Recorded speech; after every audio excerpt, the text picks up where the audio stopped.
बिस्मिल्लाहिर्रहमानिर्रहीम। डेली जमील के दोस्तों, अस्सलामुअलैकुम। दोस्तों, आज की वीडियो में हम आपको तुर्खाना बदोश के बारे में बताएंगे कि उन्होंने दुनिया की सबसे बड़ी सल्तनत, जिसे आप सल्तनत उस्मानिया के नाम से जानते हैं, उसकी बुनियाद कैसी रखी गई। वीडियो में आगे बढ़ने से पहले तमाम दोस्तों से दरख्वास्त है कि वीडियो को आखिर तक जरूर देखिएगा, और अगर आप हमारे चैनल पर नए हैं तो हमारे चैनल को भी जरूर सब्सक्राइब कर लीजिएगा। आज जहां तुर्किया है, ये सारा इलाका पहले रोमियों के कब्जे में था। रोमन एम्पायर अनातोलिया और यूरोप के मशरकी इलाकों तक फैली हुई थी, जिसका मरकज कस्तंतनिया था, जिसे आज दुनिया इस्तांबुल के नाम से जानती है। इसके मशरिक में सल्जोक सल्तनत की हुकूमत थी, और ये सल्जोक तुर्क नस्ल से ताल्लुक रखते थे। रोमी सल्तनत को बाज़ंतीनी सल्तनत या रोमन सल्तनत भी कहते थे। 11वीं सदी ईस्वी में अनातोलिया पर कंट्रोल के लिए सल्जोकियों और रोमियों में जंगें होती थी, लेकिन बुनियादी तौर पर यह इलाका रोमी सल्तनत का हिस्सा था। रोमन सल्तनत ने तुर्कों को रोकने के लिए अपनी सरहद के साथ किलों की एक तहवील की तरह बना रखी थी, जो सरहदी चौकियों का काम देती थी, और इन किलों में मौजूदा फौजी दस्ते हमला आवारों का मुकाबला करते थे। लेकिन ये हमले इतने बढ़ गए कि इन्हें रोकना अब सरहदी किलों के बस की बात नहीं रही। चुनाचा रोमी शहंशाह रोमानुस ने तुर्क खतरे को मुस्तकिल खत्म करने के लिए एक बड़ी फौज जमा की, जिसकी तादाद 1 लाख से ज्यादा थी। जब रोमानुस सल्जोकियों के खिलाफ जंग की तैयारी कर रहा था, इस वक्त सल्जोकी तुर्कों का सबसे बड़ा सुल्तान अल्परसलान मिस्र की फातमी खिलाफत से जंग में उलझा हुआ था। फातमी खिलाफत के कंट्रोल में बैतुल मुकद्दस, शाम के साहिली इलाके थे, और अल्परसलान ये इलाके छीनना चाहता था। लेकिन जाहिर है कि अल्परसलान एक वक्त में 2 महाजों पर नहीं लड़ सकता था। इसने रोमन शहंशाह को पैगाम भेजा कि अगर रोमानुस जंग न करे तो तुर्क इसके इलाके पर हमला बंद कर देंगे, और बदले में रोमन सरहदी फौज भी तुर्क इलाकों में छापा मारकर कार्रवाई नहीं करेगी। रोमानुस मान तो जाता, लेकिन मसला ये था कि दोनों सल्तनतों के दरमियानी सरहद गैर फाज़े थी, और सरहदी इलाके पर दोनों का बहुत ज्यादा कंट्रोल भी कुछ ज्यादा नहीं था। चुनाचा ये मुआहदा तय नहीं हो सका, और रोमी शहंशाह ने सल्जोकी सल्तनत के बॉर्डर की तरफ पेशकदमी जारी रखी। 1071 में रोमानुस अपने बड़े लश्कर के साथ अनातोलिया में मलास्कत के मकाम पर पहुंच चुका था।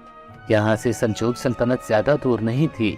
चुनाचा अल्परसलान के पास भी एक महाज छोड़ने के सिवा कोई ऑप्शन नहीं था। इसने फातमियों से जंग रोक दी और रोमी लश्कर से मुकाबले की तैयारी के लिए अपने मरकज ईरान आ गया। यहाँ इसने 30,000 का लश्कर तैयार किया, जिसमें माहिर किस्म के घुड़सवार और तीर अंदाज शामिल थे। अल्परसलान एक लंबे रास्ते से झीलबान के किनारे पहुंचा, और इसने रोमी फौज के एक बड़े हिस्से को पीछे से जला लिया। ये एक अचानक हमला था, जिससे रोमी फौज संभल न सकी।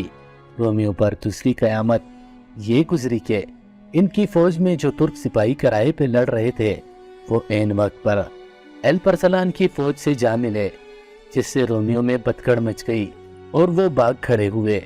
इस फरार की वजह से रोमी फौज के उस हिस्से के भी हौसले पुस्त हो गए, जिसकी क़यादत बाज़ंतीनी शहंशाह रोमानुस कर रहा था। जब इस हिस्से से अल्परसलान की बाकायदा जंग शुरू हुई, तो ये अफवाह फैल गई कि रोमन शहंशाह मारा गया है। इस अफवाह ने ईसाइयों के बड़े लश्कर की कमर तोड़ दी। फौज कुछ देर तक गैर मुनज़्ज़म होकर लड़ने के बाद पसपा होने लगी। रोमी जो बड़े लाओ लश्कर के साथ आए थे, सिर्फ 24 घंटों में जंग हार चुके थे। लेकिन अब जो होने वाला था, ये इसके मुकाबले में कुछ भी नहीं था। जंग के खात्मे पर एक आम सल्जोकी सिपाही सुल्तान अल्परसलान के सामने आया। इसने जख्मों और धूल मिट्टी में अटा हुआ एक रोमी सिपाही अल्परसलान के सामने लाकर ढेर कर दिया। सुल्तान ने पूछा, ये कौन है? बताया गया, ये रोमी शहंशाह रोमानुस है। अल्परसलान को यकीन नहीं आया कि रोमी शहंशाह इसके कदमों में पड़ा है। इसने रोमानुस की गर्दन पर पांव रखा और पूछा, बताओ, अगर मैं इस तरह तुम्हारे सामने लाया जाता तो तुम क्या करते? रोमानुस ने कहा, मैं तुम्हें कत्ल कर देता। या जंजीरों में बांधकर कस्तंतनिया के बाजारों में घुमाता। एल्परसलान ने जवाब दिया, और तुम अंदाजा भी नहीं कर सकते कि मेरा इंतकाम कितना भयानक होगा। जाओ, मैंने तुम्हें माफ किया। इसके बाद एल्परसलान ने रोमानूस से बहुत अच्छा सलूक किया, इसे आला लिबास दिया, खाना दिया और एक मुआहिदा किया जिसके तहत एनातोलिया के बहुत से इलाके सल्जूकियों के कंट्रोल में आ गए। रोमी शहंशाह ने 15 लाख सोने के सिक्के, सालाना खराज और अपनी बेटी की शादी सुल्तान के बेटे से करने का भी वादा किया। इसके बाद रोमी शहंशाह को आज़ाद किया गया, लेकिन हुआ वही जो एल्परसलान ने कहा था कि मैं तुम्हें इससे भी भयानक सजा दूंगा। रोमी शहंशाह रोमानूस अभी अपने मरकज यानी कस्तंतनिया पहुंचा भी नहीं था कि इसे अपने ही बागियों ने आन लिया, क्योंकि कस्तंतनिया में इसके खिलाफ बगावत हो चुकी थी और नया शहंशाह इख्तिदार संभाल चुका था। बागियों ने रोमानूस को गिरफ्तार करने के बाद इसकी आंखें निकाल दी और इसे कैद में डाल दिया, जहां पर तकलीफ के आलम में इसकी मौत हो गई। वो दिन और आज का दिन फिर कभी एनातोलिया का ये इलाका दोबारा रोमियों के कब्जे में नहीं गया। रोमियों ने इस इलाके को वापस लेने की बहुत कोशिश की, लेकिन कामयाब न हो सके। हाँ, ये जगह तारीख में अमर जरूर हो गई, क्योंकि यहीं कहीं वो तुर्खाना बदोश कबीले भी थे जो जानवरों को लंबे लंबे घास के मैदानों में हाँक कर अपनी गुजर बसर करते थे। आज इस कबीले को दुनिया उस्मानी तुर्कों के नाम से जानती है। सल्जूकी तुर्कों के एनातोलिया के बड़े हिस्से पर कब्जे के बाद तुर्कों के कई दूसरे कबीले की तरह काई कबीला भी इस सरसब्ज और खूबसूरत इलाके में घूमने फिरने लगे। किताबों में लिखा है कि ये बहादुर, जफाकश और जंगजू तबीयत के लोग थे। इस वक्त एनातोलिया में आबाद दीगर कबीले जो सल्जूक सल्तनत के वफादार थे, इनका बुनियादी काम यह था कि वो सल्जूक सल्तनत का रोमियों से दिफा करें। एक तरह से ये सल्जूकी सल्तनत का बफर जोन था। सल्जूकियों को सबसे ज्यादा तबाही का सामना रोमियों की तरफ से नहीं बल्कि मंगोलों की तरफ से करना पड़ता। चंगेज खान अच्छे कपड़ों का बहुत शौकीन था और ये कपड़े इस्लामी दुनिया में बनते थे। इसने मुसलमानों के सुल्तान ख्वारज़म शाह के पास, जो ईरान और सेंट्रल एशिया का हुक्मरान था, कुछ ताजरों को बेचा। मकसद ये था कि ये लोग इन इलाकों में बनने वाले बेहतरीन कपड़ा चंगेज खान के लिए जमा करके लाए, लेकिन ख्वारज़म शाह ने चंगेज खान के भेजे ताजरों को जासूस समझकर कत्ल करवा दिया। चंगेज खान गुस्से में आग बबूला हो गया। इसने मामले की तहकीक के लिए एक कासिब को ख्वारज़म शाह के पास भेजा, तो ख्वारज़म शाह ने इसे भी कत्ल करवा दिया। और इसके बाद चंगेज खान आंधी और तूफान बनकर मुसलमानों पर टूट पड़ा। इसने चीन की सरहद से बगदाद तक मुस्लिम रियासत की ईंट से ईंट बचा दी, यहाँ तक कि वो अनातोलिया तक पहुँच गया। चंगेज खान की जानशीनों ने सल्जूकियों की सल्तनत भी तहस नहस कर दी और बाकी बची एक छोटी सी सिलज की सल्तनत, जिसे सल्जूक़ रोम कहते थे। ये छोटी छोटी रियासतों का एक ग्रुप था जिस पर एल्परसलान के रिश्तेदारों की औलादें हुकूमत कर रही थी। इसी सल्जूक़ रोम और रोमी सल्तनत के दरमियान काई कबीला सलमान शाह और अरतुगरुल की वफात के बाद अपने लीडर उस्मान की क़यादत में आहिस्ता आहिस्ता मजबूत हो रहा था, और ये कबीला अपने सरदार उस्मान की क़यादत में इतना ताकतवर हो चुका था कि मंगोलों की छोटी मोटी टोलियां इससे मुकाबले के बजाय कनी कतरा कर निकल जाती थी। उस्मान रोमियों की बाज़ंतीनी सल्तनत पर हमला करना चाहता था ताकि अपनी रियासत को वुसअत और तहफ़्फ़ुज़ दे सके, लेकिन उसके रास्ते में दरियाए संगारिया एक कुदरती रुकावट था। इस दरिया के पार रोमी सल्तनत बाज़ंतीनी थी, जिन्होंने दरिया के साथ साथ मजबूत चौकियां बना रखी थी। चौकियों पर मौजूद तीर अंदाज उस्मान की बढ़ती फौजों को आगे नहीं आने देते थे। लेकिन फिर सन 1300 या 1302 में एक कुदरती आफत आई। दरियाए संगारिया ने रुख बदल दिया और बाज़ंतीनी के मजबूत चौकियां दरिया की काट में आकर गिरने लगी। उस्मान को इसी मौके का इंतजार था। इसने दरिया पार किया और रोमी इलाकों पर हमले शुरू कर दिए। बाज़ंतीनियों ने जब उस्मान के हमले की खबर सुनी तो इसके मुकाबले के लिए एक फौज भेजी, और यहाँ उस्मान ने وہ جنگی مہارت دکھائی جو اس نے منگولوں سے سیکھی تھی، جو بعد میں عثمانیوں کا ٹریڈ مارک بن گئی تھی۔ عثمان نے پہلے اپنا ایک چھوٹا سا فوجی دستہ دشمن کے مقابلے پر بھیجا۔ جب جنگ شروع ہوئی تو اس دستے نے پیچھے بھاگنا شروع کر دیا۔ دشمن اس دستے کا پیچھا کرتے ہوئے اس جگہ پہنچ گئے جہاں عثمان اور اس کا اصل لشکر گاٹ لگائے بیٹھے تھے۔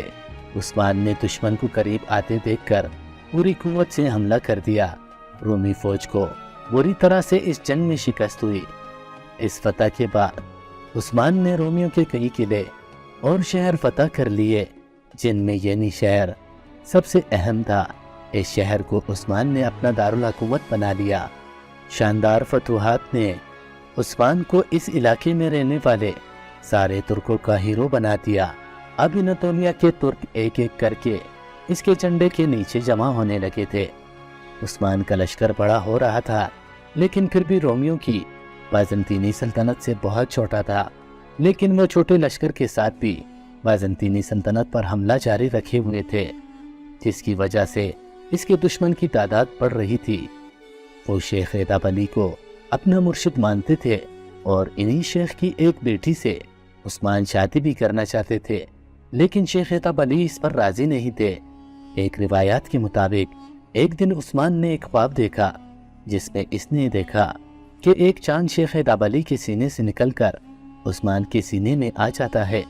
پھر عثمان کے جسم سے ایک بڑا درخت نکلتا ہے جس کی شاخیں مشرق اور مغرب میں پھیل جاتی ہیں۔ پھر اس درخت کی جڑوں سے 4 بڑے دریا نکلتے ہیں اور 4 بڑے پہاڑ درخت کی پھیلتی شاخوں کو سہارا دیتے ہیں۔ پھر اچانک تیز آواز چلتی ہے اور اس درخت کے پتے اڑتے ہوئے ایک عظیم شہر کی طرف بڑھنے لگتے ہیں۔ خواب کے مطابق یہ شہر ایسی جگہ تھا جہاں 2 سمندر اور 2 بر اعظم ملتے ہیں۔ یہ شہر ایک انگوٹھی کی طرح تھا اور عثمان یہ انگوٹھی پہننا چاہتا تھا، لیکن اتنے میں اس کی آنکھ کھل گئی۔ عثمان نے یہ خواب شیخ ایداب علی کو سنایا تو انہوں نے کہا، مبارک ہو، خدا نے تمہیں ایک بہت بڑی سلطنت کی بشارت دی ہے اور تم میرے بیٹی سے شادی کرو گے۔ تاریخ گواہ ہے کہ اس خواب کی تعبیر ہوئی، جس کا آغاز یوں ہوا کہ عثمان کی شیخ ایداب علی کی بیٹی رابعہ سے شادی ہو گئی۔ بزرگ کی بتائی گئی تعبیر اور کمزور ہوتی ہوئی رومی سلطنت کے باعث عثمان کے حوصلے بہت بڑھنے لگے۔ اس نے بازنطینی سلطنت کے اہم ترین قلعے قسطنطنیہ، جسے آج استنبول کہتے ہیں، کے قریب ہی ایک اہم ترین شہر بورسا کا محاصرہ کر لیا۔ یہ جنگ 10 سال جاری رہی، لیکن آخرکار فتح عثمانی ترکوں کے حصے میں آئی۔ 1324 میں بورسا کے گورنر نے عثمانی فوج کے سامنے ہتھیار ڈال دیے، لیکن جب شہر فتح ہوا تو عثمان موت کے قریب پہنچ چکا تھا۔ عثمان کے بیٹے اورحان نے فتح کی خوشخبری بیمار اور بوڑھے عثمان تک پہنچائی تو وہ خوش ہو گیا۔ اس نے بیٹے کی تعریفیں کی اور اسے اپنا جانشین مقرر کر دیا۔ ساتھ وصیت بھی کی کہ موت کے بعد اسے بورسا شہر میں ہی دفن کیا جائے اور بورسا کو عثمانی ترکوں کا نیا دارالحکومت بنا دیا جائے۔ چند دن بعد عثمان کی وفات ہوئی تو اسے بورسا ہی میں دفن کیا گیا، جہاں اس کا مزار آج بھی موجود ہے۔ دوستو، امید کرتے ہیں کہ ہماری آج کی ویڈیو آپ کو ضرور پسند آئی ہوگی۔ مزید ایسی ویڈیوز کے لیے ہمارے چینل کو سبسکرائب کر کے بیل آئیکن پر ضرور کلک کر لیجئے گا تاکہ آئندہ آنے والی ہر معلوماتی ویڈیوز آپ کو پر وقت ملتی رہے۔ وما علینا الا البلاغ المبین۔